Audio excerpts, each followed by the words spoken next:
Using Google Docs, I can use all the mathematical symbols. I've got plus, minus, and multiply, all from the normal keypad.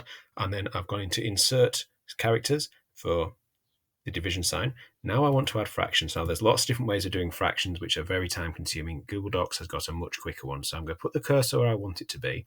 I'm going to go to insert and then pick equation.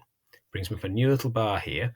I'm not interested in Greek letters or inequalities for this one. I want a fraction. I'm going to do 7/9 of 42. So I'm going to go into the one that says maths operations. It brings up lots of different options, but I want the AB fraction.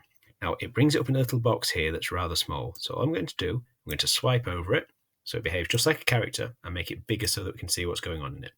Now if I click outside it, notice I've got a large size 48 size font cursor outside the fraction. Start typing. That's no good.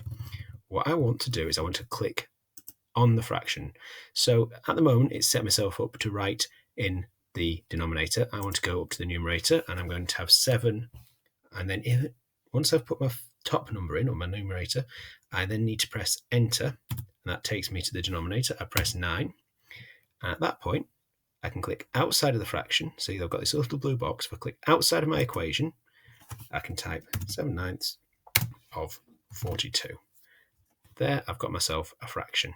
Now, another little feature I can do is if I want to do a addition of fractions or a multiplication of fractions question, I can extend that box, because as you can see here, I've got the 7/9 as a character, and then my O and my F and my F4 and my 2 and the little space in between each are a character.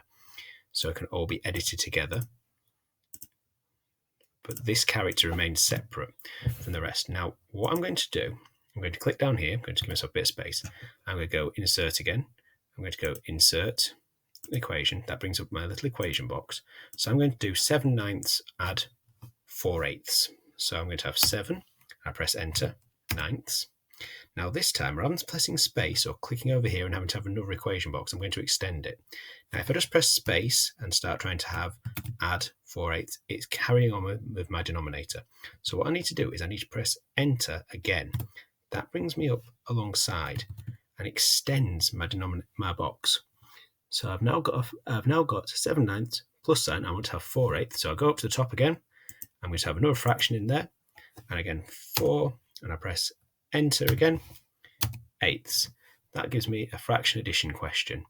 If I want to then click outside of it, that box behaves as one thing for formatting. So I can move it there, I can move it across, I can make them smaller, I can make them larger, I could even change the color of them.